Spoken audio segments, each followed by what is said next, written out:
Olá, amigos da TV O Impacto, estamos de volta hoje aqui com você e com muita satisfação recebendo aqui em nosso estúdio o Dr. Ítalo Melo, que é conselheiro da OAB Pará, também foi vice-presidente da OAB Seção de Santarém.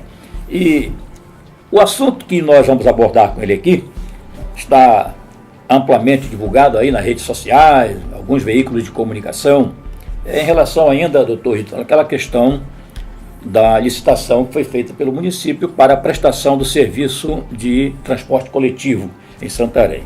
E a notícia que foi divulgada agora no início da semana é que a OAB entrou com uma ação tentando a anulação, seria mais ou menos isso, dessa situação, dessa licitação. Então, eu queria aproveitar a oportunidade, agradecer aqui sua presença e perguntar o seguinte: qual realmente o motivo, que levou a OAB a ingressar com essa ação civil pública, tentando aí a suspensão dessa licitação? Bom dia. Antes de tudo, quero te cumprimentar, Oswaldo, e agradecer a esse espaço que nos está sendo cedido aqui através da TV Impacto. Eu quero aproveitar esse espaço para reafirmar à sociedade civil, à nossa comunidade santarena, o compromisso institucional que a OAB tem com questões sociais, né? Então, quando você me pergunta em relação ao motivo, o fundamento disso ele está no próprio texto constitucional, quando ele dá à OAB a incumbência de defesa não só do advogado enquanto órgão de classe profissional, mas uma defesa também dos preceitos constitucionais, daqueles preceitos fundamentais que são responsáveis, né, pela nossa comunidade. Então, nós, enquanto instituições, nós recebemos uma série de demandas de diversos grupos da sociedade civil, sindicatos, de empresários também, de trabalhadores, questionando a questão da licitude, da legalidade do processo licitatório. Então, no final do ano passado, nós resolvemos ouvir essas demandas e nós montamos uma comissão de advogados para elaborar um estudo técnico sobre isso. Tivemos acesso ao processo administrativo, né, que fundamentou a licitação.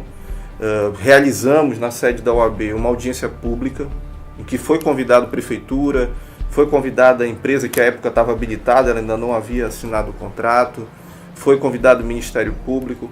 Infelizmente, essas instituições não compareceram, mas isso não impediu que nós fizéssemos uma análise, né, do que estava acontecendo e chegássemos à conclusão de que era necessário uma atuação mais incisiva. Por quê? Eu esclareço à população que hoje o processo ele já está em fase de execução, né, já foi assinado o contrato e essa empresa agora há um período, né, uma espécie de vacácio, em que a empresa ela vai ter 180 dias para fazer a aquisição de 60 ônibus novos.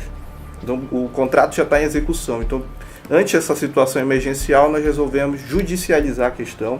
Nós ingressamos com uma ação civil pública, né, que é um dos instrumentos que a OAB tem à disposição enquanto instituição, para levar ao judiciário essa demanda, e aí a decisão vai ser tomada, né, pelo judiciário, que é o órgão que tem competência para fazer isso.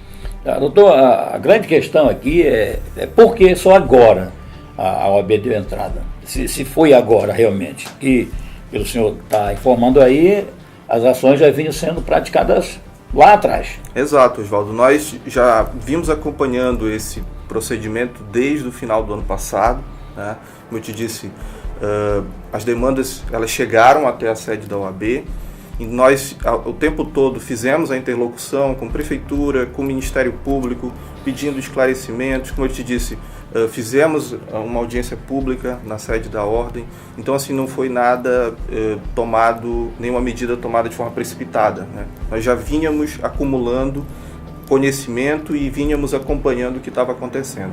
O que acontece agora com essa opção pela via judicial é que o processo chegou numa fase crucial da execução, então havia necessidade de ser tomada uma medida mais drástica, no sentido de suspender a execução desse contrato. Porque qual é o risco, né, que a gente coloca aqui para a sociedade? O risco é um dos fundamentos que a gente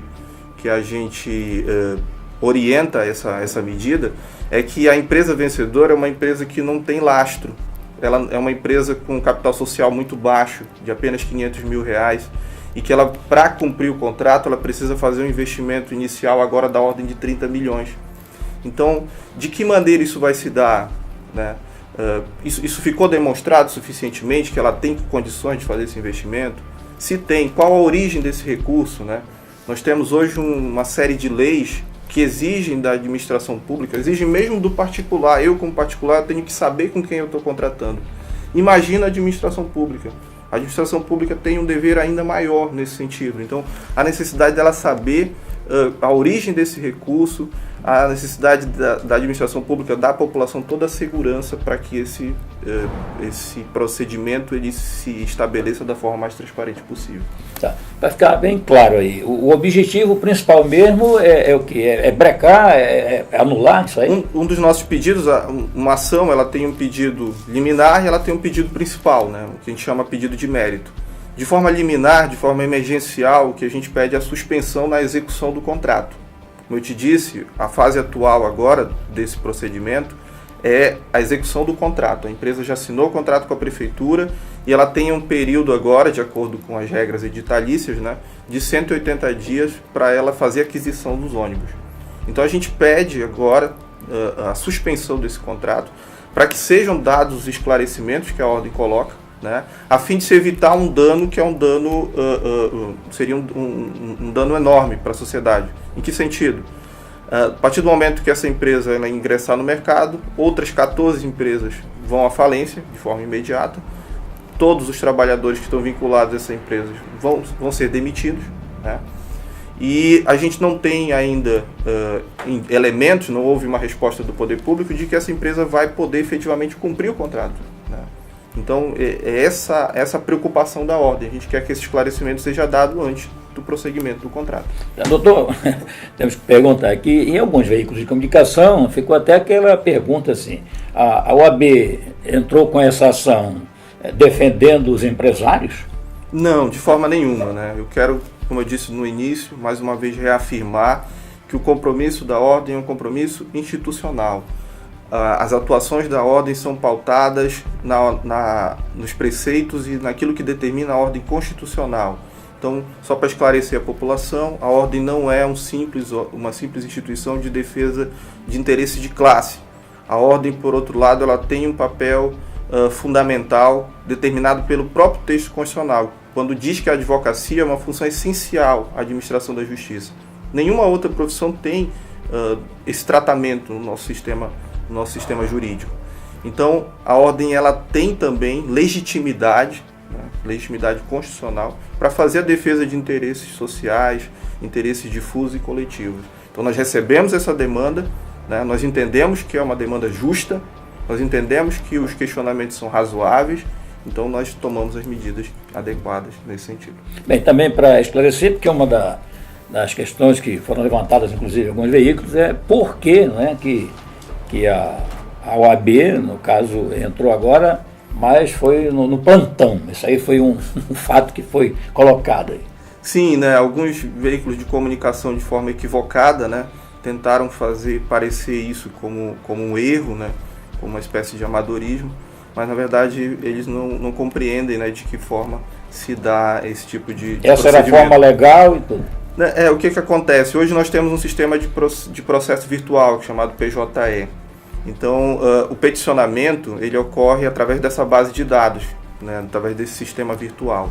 Então, essa ação, para a população ter uma ideia, é uma ação que envolve uma pesquisa muito grande. Ela tem só a inicial, mais de 80 páginas, fora os anexos, né? O processo administrativo da licitação ele tem quase 3.000 páginas. Então, para você anexar um arquivo desse no sistema virtual, com a internet que a gente tem aqui em Santarém, isso é um procedimento muito demorado. Então, a gente começou a fazer a distribuição ali, sexta-feira, às 3 horas, ela foi concluída às 8 horas, a compactação dos arquivos e anexar no sistema. Então, quando chegou no horário das 8 horas que finalizou a distribuição, automaticamente já era o horário do plantão. Mas isso não traz nenhum prejuízo. O que acontece? O juiz do plantão pegou e redistribuiu o processo à competência da sexta vara, que é a vara que detém a competência para analisar questões que envolvem a fazenda pública, né? Em nenhum momento explicando tecnicamente, o juiz do plantão indeferiu o nosso pedido, disse que não tinha fundamento, disse que não tinha sentido, isso não aconteceu. Ele simplesmente disse, olha, esse pedido é endereçado ao juiz da sexta vara, como estava no cabeçalho da nossa petição. Então não houve atequenia nenhuma, não houve falha técnica nenhuma, como foi veiculado uma parte da imprensa de forma muito parcial, né? A gente percebe dessa maneira, tentou colocar dessa forma no sentido de atingir a ordem. Né? Então, doutor, para terminar aqui a nossa conversa sobre o assunto, vamos falar do momento, né, dessa fase agora, do hoje.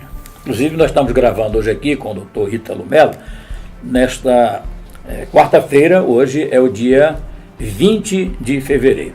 Aí tem a parte interessada no assunto que já considera caso consumado. E tem a outra parte inconformada que acha que não está consumado. Então, hoje, como é que está realmente a situação? Bom, hoje a gente tem essa ACP, né? Nós, como eu te expliquei no início, nós optamos pela judicialização da questão. Então, nós temos um pedido. Esse pedido ele está à análise do juiz competente, que é o juiz da sexta vara, da nossa sexta vara, que envolve questões da Fazenda Pública. O nosso pedido é no sentido de suspensão da execução do contrato. Né? Não há, na verdade, em relação à administração pública, nada consumado. A administração pública, uma das características dela é a autotutela. O que isso quer dizer, para explicar para a população? A administração ela pode vir refazer a qualquer momento seus próprios atos. Então, não é porque ela assinou um contrato que esse contrato é ad eterno, que esse contrato é perpétuo. Não. A qualquer momento, se a empresa não cumprir as obrigações, esse contrato ele vai ser desfeito, ele vai ser revogado. Né? Então, não há fato consumado em relação à administração pública. O que nós estamos questionando, ninguém é contra a licitação, nós entendemos que é uma determinação constitucional, os bens públicos eles estão sujeitos, né, a processo licitatório, nós defendemos que isso deva se dar dessa maneira também, mas não a qualquer custo, não a qualquer preço, respeitada toda uma legislação sobre isso, para que venha causar o mínimo possível de dano, né, para a nossa comunidade. A questão do transporte público é uma questão fundamental para a vida em sociedade. Né? Envolve o exercício de outros direitos, de outras liberdades, liberdade de locomoção, de exercício profissional. Então, isso é algo muito importante dentro da cidade. Né? Então, nós entendemos que tem que haver uma preocupação séria em relação à forma como vai se dar, né, a concessão desse bem público. Ok. Doutor Ítalo Mello, muito obrigado pela sua participação mais uma vez. E é isso, é a TV O Impacto, sempre levando a melhor informação para você.